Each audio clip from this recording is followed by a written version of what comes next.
EMS response to terrorist incident and high threat and active shooter. Unfortunately, active shooter is a very common practice now, right? It's something that we all have to be aware of, something that we have to be trained for. They're also changing how we act and treat our schools. We're trying to make our schools a little bit harder of targets to prevent those type of things. And it can be anywhere, at any time, for any reason. We'll discuss some more of that as we go on. But we're going to define what terrorism is. We'll talk about weapons of mass destruction, some different types of WMDs. We'll talk about some chemical agents, some bio agents. We'll talk about active shooters. We'll briefly sprinkle in some tactical EMS talk. So, introduction. Terrorism is the unlawful use of force or violence against a person or property to intimidate or coerce a government, civilian population, or any segment thereof in furtherance of political or social objectives. It can be foreign, and it can be domestic, and it can be extremely simple or extremely complex, right? So a form of domestic terrorism was when the government building was blown up in Kansas City using fertilizer and diesel, literally blew up half of a building. Foreign terrorism could be as complex as 9/11, right? So we had terrorists hijack airplanes, crash them into the Twin Towers, crash them into the Pentagon. There was a fourth plane that went down, and we have no clue where it was actually intended to go to. So it can be as simple, but it can be blowing up a building, or even the vehicle-borne IED in Vegas. Could that technically be considered a terrorist attack? Absolutely could be, right? So it could be as simple as that, or we can have a multiple threat shooters at a downtown XYZ city anywhere, right? So it's potential for all of these things. So weapons of mass destruction is a device intended to cause widespread and indiscriminate death and destruction. For us to identify the different types of WMDs, we like using a acronym called CBRN, which is chemical, biological, radiological, nuclear, and explosive. With those being said, I believe in your guys' acronym sheet, CBRN says burns for your B. It should be biological. Okay. So, we'll change it on that one. As far as response to WMDs, we need to make sure that we have the proper supplies and equipment. When we talk about supplies and equipment, what do you think that entails?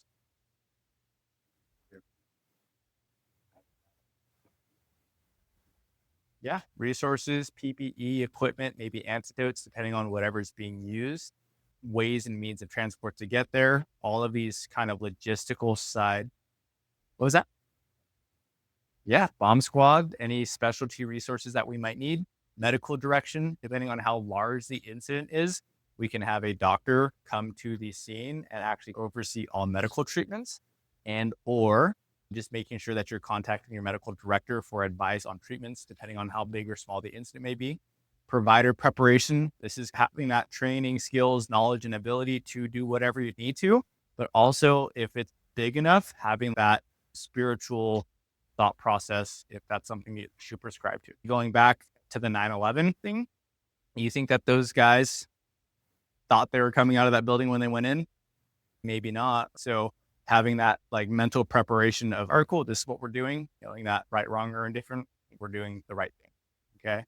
Responding to the scene, how are we going to get there? Is this something that we're on a specialty resource where we have to drive across the state, such as our strike teams? Is this a specialty resource where we're flying across the nation to Katrina? Or is this something that we can just roll up into locally? Any issues with scene safety? So how are we going to be safe? Proper PPE? Are there any secondary devices? Any other outward thought processes of anything that can hurt me or harm me besides what's already going on, or anything actively moving towards a bigger issue? And then your roles and responsibilities as the EMT. Make sure you know your jobs, make sure you know the expectation of what you're supposed to do, and try to stay in that scope of practice, right? Don't do things that you're not able to do, or that you're not trained to do or licensed to do as well. So stay within your roles and responsibility. As far as conventional explosive devices and incendiary devices, we have something called an explosive. It's a chemical compound that burns extremely high and generally explodes. You have normal ordnance, which is going to be like your military grade stuff. And then you have your improvised explosive stuff. So our Tesla truck was an improvised explosive device. This is something that you might see or was seen overseas. These are IEDs where people would string in together blast caps and det cord into other explosives to create a bigger and larger explosive. And or you can have common explosive compounds. So there's a couple local or easily acquirable resources. You can create fertilizer bombs with diesel, gasoline. You can create other chemical compounds through agriculture stuff to make bigger bombs. That's what the guy used in Kansas City. He built a fertilizer bomb in the back of the U-Haul truck and blew up half of a building. The effects of the explosion, we talked about this, right? You have that primary blast injury, which is that pressure wave. Your secondary is the heat and or fragmentation from the blast. Your tertiary is when I actually get thrown because of the explosion. And then that quaternary is the world falling apart or falling around me. Depending on your body position and exposure to that pressure wave is going to dictate how much damage can possibly be done to you. So if I'm presented forward towards it and I absorb that entire pressure wave, I'm going to absorb a lot of that energy. Versus if I'm laying down away from it, I'm going to absorb less of that energy. Different types of injuries that we might see. So we're very concerned with that pressure wave with our hollow organs. Hollow organs are things that can burst and or rupture. So my lungs, my abdomen, my ears, those are all things that can either burst or rupture. If I have that pressure wave, that overpressure, and it bursts my lungs, that can become a pneumothorax or a collapsed lung. If it bursts anything in my abdomen, I can have infection or all of my internal materials that are supposed to be inside my organs now get into my abdominal wall and abdominal cavity. Can cause extreme pain, infection, and death later on. My ears, I can have my eardrums burst and or have temporary or permanent hearing loss. Any of us have tinnitus or ringing in our ears? Yeah, I got it too, which is not fun. So you can get that ringing in that ears. How many of us have seen Black Hawk Down where he basically has the RPG shot at him and he's like, I hear bells ringing. And so you have that explosion, you have that temporary hearing loss as well. Okay. Crush injuries. This is when the environment falls and crushes onto you. And then your shrapnel is anything that is being thrown out or shot into you through that time and space, whether it's from the device itself or the glass and everything else around us. Incendiary devices. This is that petrol bomb that we were talking about. So it can be a mixture of multiple things. These were generally used and developed as antimatter devices. So the idea was I'm going to use this heat or thermite to melt a piece of equipment to no longer make it use. Napalm itself was solely designed to attack human beings. This is going to create burn injuries and burn patterns. So depending on what we're seeing with those things, expect burns with your incendiary devices. Any of you guys, we'll go there. Any of you guys watch any of the Kill TV that's coming out of Ukraine? No, just me? Okay. One. So what the Ukrainians, any of you guys heard about the drones bombing people in the FPV stuff? So what they've been starting to do, or what has been starting to do, is they're putting thermite bomb, like grenades on these drones, flying them over like trenches and forested area, basically burning out the entire area and then bringing their drone back home. It's called like a dragon's breath or a dragon's flame, which they're doing, which is freaking gnarly. Same thing in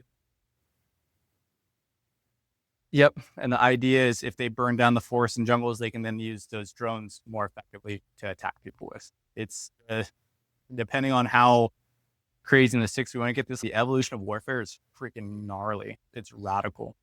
But those are your incendiary devices. Okay. Chemical agents, the properties of the chemical agents are usually stored in a liquid, and then it either will become aerosolized and then it can be inhaled or spread out that way. Depending on the weather, it's going to affect the spread of the chemical. So a more like damp water area may decrease the effectiveness of it because it's not going to aerosolize as well. Also, the wind direction is going to send that chemical wherever it's going. So I don't think I said this specifically during hazmat, but we always want to say uphill, upwind, upstream, meaning that we want to be on the top end or away from it. So you're not downwind of whatever is happening. Okay. So anything downwind of that chemical agent will cause that effect towards them. Alrighty. Nerve agents, these are among the deadliest known chemicals. These are extremely potent and they're relatively easy to make. You can see these in organophosphate poisonings and or your VX gases. So organophosphates are pesticides that we can see in agriculture. They're called acetic. I'm trying to think of how deep in the sticks we want to get here. So in your guys' sympathetic nervous system, or inside your guys' central nervous system, your body runs off of two main chemicals. We have epinephrine and acetylcholine. Epinephrine is your adrenaline or your fight or flight, which gets everything going up. Your acetylcholine is your parasympathetic nervous system, which is your feed and breathe, which slows everything down. We have this enzyme that stops our acetylcholine from, it basically eats up our acetylcholine. So where we're not in that over like feed and breed state. With these nerve agents, what they do is they knock out your acetylcholine esterase, which is that off pedal, and it just dumps your body with acetylcholine. So imagine that my body is releasing this chemical to create like this homeostasis or normalcy. The nerve agent, what it does is it turns on the faucet and my body starts dumping this acetylcholine. That's the nerve agent. So we're getting overwhelmed with this acetylcholine, which is going to call sludgem, which is salivation, lacrimation, urination, GI upset, emesis, and meiosis. So we're going to see those signs and symptoms of these nerve agent exposures. We carry something called atropine. That's an anticholinergic, which we can give M, and that will help turn off that faucet. Okay. So if we're thinking nerve agents and organophosphate poisons without getting super deep into the sticks of like the microbiology, it causes all of these sludgem stuff. Okay. Sludgem, salivation, lacrimation, urination, defecation, GI upset, emesis, and meiosis. Yeah, it's so also too, depending on how in the sticks we want to get with it, our atropine auto injectors, our 2-PAM chlorides, they're really designed just to get you to finish the mission and you slowly die a horrible death after. It just buys you time, which are just kind of considerations. Vesicants, these are chemical agents that destroy or damage the skin, lungs, and anything in your eyes. This creates blisters or burning sensation. These are your gases. This is like your mustard gas used in World War I. So the pictures of all the gas masks here, what happened is they would use their chemical warfare, send the mustard gas upwind. So when the wind took it downwind, it would bring the chemical into the enemy lines. And since then, we're not able to use chemical warfare. Highly frowned upon. Cyanide, this is a rapid acting agent. It can be ingested it can be injected, inhaled, or ingested. How many of us have seen Captain America Winter Soldier, the first one?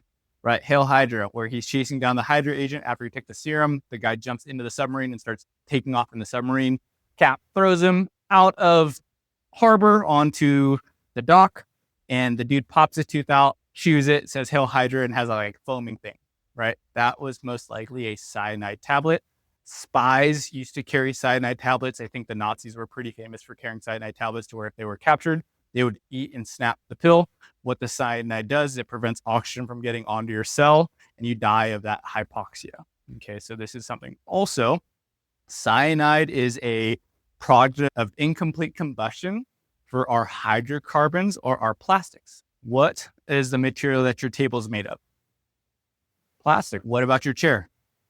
What about this carpet? Probably has some plastics in it, right? So when we go to our structure fires and it's been burning for a while, a lot of everything's made of plastics now. A lot of that bad, like nasty stuff that's off-gassing during overhaul could be potentially cyanide, which can cause that poisoning as well. When you guys get to the fireside, always wear your PPE, always wear your SCBAs, even on overhaul. That's something that we were trying to change in my department as we were leaving. And yeah, I was that geeky nerd that was in my SCBA when there was no fire, but at least I don't have lung cancer.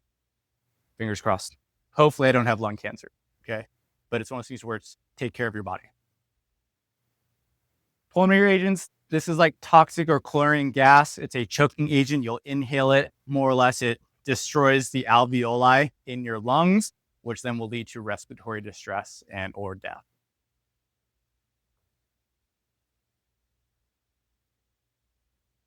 And then our riot control agents. So we have CS gas, we have tear gas, there's pepper sprays. None of them are fun. Were you CS gassed? Yeah. So I've had the opportunity to get gassed a couple of times. It is not fun. My partner had a full-blown panic attack. So we'll talk about hypervent syndromes and we'll talk about like ethnicities that are super emotional people. He had a total Hispanic panic episode to where he was like hyperventing, almost like gagging and gonna throw up. It is not fun. But they originally start as a solid and they become aerosolized. As they become aerosolized, imagine like smoke. It is a bunch of tiny particulates that move like a gas, but they're particulates and they're going to sit on you and you're going to inhale them. And it's going to cause a temporary disruption and irritability of your eyes, any sensitive areas under your neck. It creates a burning sensation and you literally feel like you're like going to hack up a lung. And it sucks for everyone. I've seen some pretty hard dudes like get tear gassed and we all panic and it's not fun at all. Okay. It generally derives from capsin, which is a family of peppers, which are extremely hot peppers. Toxic industrial chemicals. These are large quantities of commercial chemicals. This could be chlorine. This could be ammonium or ammonia. Mainly, this is industrial areas that have these large stockpiles that create these. Imagine if we were to blow one of those up or use them as a target hazard. You guys will eventually figure when you get to where you're going, you'll have a list of target hazards in your city. You're like, hey, this is a dangerous spot. This is a dangerous spot. This is a dangerous spot, to where we can be aware of responses to those locations. But these are industrial sites. Bioagents, we have pneumonia-like agents, biotoxins, and encephalitis-like agents. With your pneumonia-like agents, these are going to be things like anthrax, the plague, and tularemia. They cause cough, shortness of breath, and then will eventually knock out your respiratory drive. During the 9/11, there was anthrax letters that were being sent out to either dignitaries or specific people. I don't exactly remember who was on the hit list, but it was a targeted attack using anthrax. You have encephalitis-like agents. Encephalitis is fluid on the brain, so it causes swelling to the brain or the cerebrum. Can cause headaches, fever, and malaise. Fun fact, smallpox was one of the first weapons used in chemical warfare. So when the conquistadors came over from Spain, the Native Americans here didn't have any immunity to smallpox. So they would take a smallpox-infested body, launch it with a catapult into a city of Native Americans, and that assisted them in taking over the population. It's amazing what people do to each other. Like, it's, especially in that time, it was brutal. Bioagents, this is potentially the most significant threat of all bioagents. It's not a living organism, but it's a product of living organisms. And generally, this cannot be transmitted from one person to the next. So botulism, ricin poisoning, staphylococcus, and epicillin toxin. So the idea is if I eat bad cans that have botulism in them, if I eat it, I'm going to get sick, but I'm not going to give it to you. Now, if I'm like, hey, dude, like I just got a box of whatever and we all eat out of that same tainted like food, we will all get sick with it. And it's extremely uncomfortable for all of us. And then we have other bioagents, viral hemorrhages such as Ebola and Marburg viruses. This one was crazy. Ebola was kicking off a few years before COVID, and Ebola has like a fatality rate of 35 to 50%. So for me, like that one scared the shit out of me because it was like a 50-50 if you got it. So be aware that there are some things like this. What can we do to prevent the spread of something like this? Absolutely. Wear your proper PPE, right? So let's wear our masks, our gowns, our iPro to make sure that we're not being exposed to any of these things. And the nuclear weapons, this was developed in the 1940s and caused extensive damage and destruction. Radiation, we've talked about radiation a little bit earlier, but it can cause tissue death, prevent any repair to it, and cause cancerous hormones or cancerous cells. And then we have that radiation exposure. So we have that radiation fallout that can happen to us as well. These ones here, you have your primary exposure, which is what we get exposed to after detonation or explosion of the bomb. Then we have something called fallout, also travels with the wind as well. So if I blow something up here and a wind takes it to you guys, will all be exposed through that radiation exposure, right? There's also something called a dirty bomb. A dirty bomb is when you get some form of radioactive material. So if Johnny was having Johnny Adventure Day and they were taking down San Onofre power plant, I was able to get some uranium, and then I build my fertilizer bomb. I'm hoping this thing's not listening to me, but I'm able to build my fertilizer bomb and attach it to the uranium that I found. And I go take that to XYZ City and I blow it up. then I've now created a radiological dirty bomb to where I'm going to contaminate that entire area with radiation. Okay, so we need to be aware of potentially those as well. Active shooter. So an active shooter is an individual or individuals actively engaging or killing or attempt to kill people in a confined space and populated area. Yeah, how are you, sir? Good. Are you guys doing the alarm? Lights. The lights. Okay. Work order lighting? Or was that filed today? So the issue that I'm having is my lights aren't dimming, and I don't know why or why not they're dimming. If that was from today, let me find, I took it off. Yeah, it's right here. So I was trying to problem solve it, but it's just, when you push it and hold it, it's not working to where I was hoping to dim the lights. So I thought it was a battery. This isn't even connected. Where did this come from? Right here. Oh. All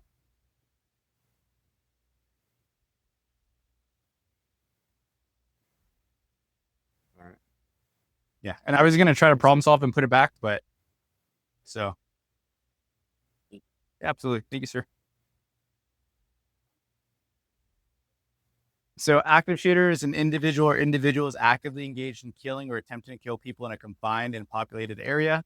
In most cases, active shooter use firearms, and there's not a pattern or a method to their selection of victims. So oftentimes it's someone going and shooting up a work site or a random event or something of that nature. Sometimes they know who they're going to go and target, but it's not always a targeted assault, right? So I might be like, all right, I'm for sure going to get these guys, but I'm going to go kill as people as I can as well. Or you just have that random act of violence where there's no association with anyone at the incident or event, and they just start killing people as well. Whether terrorists, mentally ill, or others, it's perhaps one of the most probable mass counter-terrorist incidences we may respond to. Once again, this is becoming extremely common. We're reading about these all of the time, okay? So by the numbers from the FBI, the 2023 active shooter incidents in the United States, there was 48 events throughout the United States in 2023 with 244 casualties, 105 deaths, and 139 wounded. Most incidences were in California. So we had 8 of those active shooters here in California, with a 2-way tie for second and third place in Texas and Washington, with 4 incidences apiece in those states. It usually occurs on a Monday. Thankfully, you guys are on Tuesday, Wednesday, so I don't have to see you guys on Mondays. And then most incidents last less than 19 minutes. So as time evolves and things change, we've learned that the majority of these people that are doing these things, if pressed with a hard, I'm trying to think of the right words. When given like a hard press to these people, they generally don't have the fight drive and they either give up or off themselves. So our tactics as law enforcement officers and responders, we initially were making contact teams, meaning that first 3 officers that were in, we would go hunting. And the idea is if we go kill the bad guy, then less people stop dying. Our modern tactics is move to stimulus, move to contact. So even if I show up by myself, I'm going to move to stimulus because either I can wedge the bad guy between the bad guy and victims, or when I press that person hard, they're not going to fight. So statistically, if I press that or if I challenge that person, they're going to give up. And that's why we have these short times. Okay.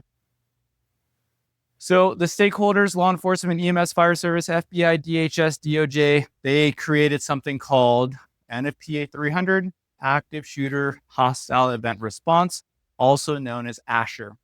What ASHER was a systematic and standard approach to active shooter, meaning that if we have an active shooter, per our standards and our guidelines, here's the expectation of how we're going to respond to these and fix and mitigate this situation.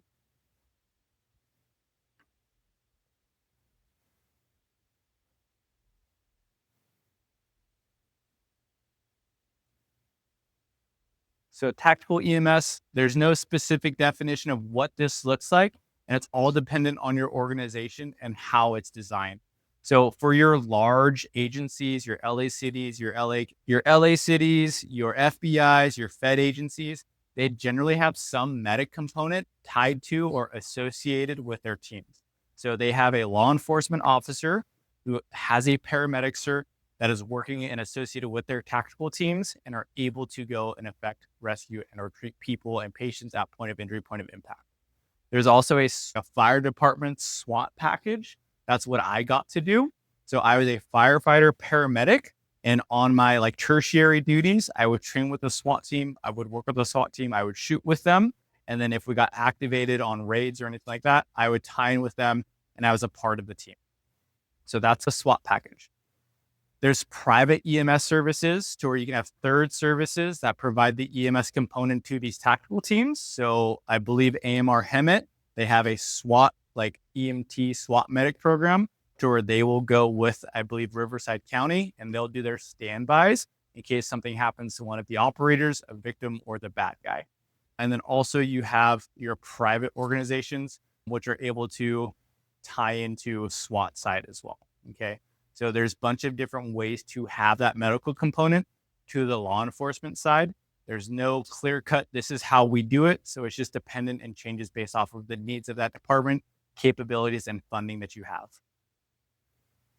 There's something called that contact team, which we talked about. So initially we're like, all right, cool, first 3 officers that are here, we're going to go move to stimulus and we're going to go fight the bad guy. Now it's first person on scene. Even if I'm by myself, I'm going to press the attack. I'm going to create a wedge between the victim and the bad guy. And hopefully I can affect a difference in that moment in time. There's something called a rescue task force. So the idea was if the incident is going on long enough, we don't know exactly where the bad guy is. We're going to tie our EMS component in with our law enforcement component.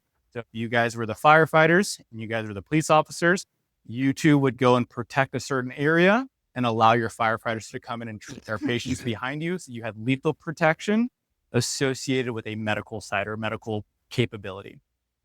And then there's something called a safety corridor. So say that we have patients that are in here. We don't know exactly where the bad guy is and our ambulances are over there. We can post lethal protection or law enforcement officers at this point of entry, at that point of entry, and at those point of entries. And we can allow free movement of our rescue personnel because we've cordoned off an area that is safe for them to be in and around. The tactical EMS, there's a couple of different levels of care. There's something called care under fire, tactical field care, and prolonged field care. Under fire is that initial threat or stimulus to response. So say that we're walking through this building here on a contact team or a rescue task force and shots start ringing out towards us. First thing that we're hoping to do is our lethal or our law enforcement officers are going to address the threat, because if I can kill the bad guy, none of us get hurt. But then we're just going to do any major interventions of bleeding control. That's the biggest thing with care under fire. My goal is to get you to cover and concealment, protect you, and stop any major hemorrhages. Once we've identified that the threat is no longer affecting us, that we're not going to be hurt or killed, then I can start doing my tactical field care. My tactical field care, we use an algorithm called PMARCH, which I'll explain a little bit more, I believe, on the next slide. But this is personal protection. This is massive hemorrhaging, airway, respirations, circulation, head injury, hypothermia. And I'll break that down one a little bit later. And then we have something called prolonged field care. In a perfect world, we probably wouldn't be in a prolonged field care type of evolution. But let's say hypothetically, we're on a regional resource team. We're doing a hit at a drug grow out in the hills in Fallbrook or wherever we want to imagine that we're at. We're having bad weather and we can't get our guys off of the mountain because we aren't able to walk out and we can't get aircraft to pick us up. This tactical field care or prolonged field care, you guys out in your guys' wildland stuff, for sure a possibility to where you guys are considering that stabilization and then how are we going to move this guy over ground. I would spend some time playing with these ideas and looking at your packs and your capabilities. Okay. But this is how are we going to stabilize our guy for the next 24 to 48 hours? How am I going to keep you alive for a day or two until weather clears or we can move you the distance to get resources out to us? Okay. So March algorithm, P is personal safety. So I'm going to make sure that I'm not going to get shot. I'm going to move to concealment and or cover. March, massive hemorrhages. I'm going to stop any major bleeding. Airway, I'm going to make sure that your airway is intact. Respirations, is your breathing good to go? Circulation, how is your pulse? How is your vital signs? How is your skin signs? And then hypothermia, head injury. Hypothermia is a major killer of our trauma victims and our trauma patients. We want to keep them as warm as possible. And then given down all of the algorithms, we'll consider head injuries. Okay. When we get to the trauma assessment here in EMT school, you want to address C-spine immediately. So be aware of that. In the tactical side, we wait for C-spine a little bit later in the algorithm, because if we're getting shot at and I'm like, I got to hold your head, like now I'm getting shot at. So we're just going to move you to safety, and we'll figure that out in a little bit. So cyber terrorism, this is the use of computer networks to shut down infrastructure, of course, or intimidate or ransom a government or civilian population. This right here, shoot, I can't think of it. Anonymous, it's the anonymous logo, to where it could be any of us. They can steal personal information, disruption of resources, shut down power grids, shut down power lines, change economies. So you have these black groups, white groups, and gray groups. Your black groups are basically cyber terrorists for their own benefit and own good and do whatever they want. They're kind of like pirates. Your white groups would be like your government organizations, your space forces, your air forces that are trying to prevent the black groups from doing bad stuff. And then you have your grays that they base off of what they think is needed. They're not necessarily good or bad. They're like that chaotic neutral that is going to shift one way or the other. So we talked about terrorism, WMDs, types of WMDs, chem agents, bioagents, active shooter, TAC EMS. Any questions? That's a lot. This was a lot of information pushed on you guys. We had, go ahead.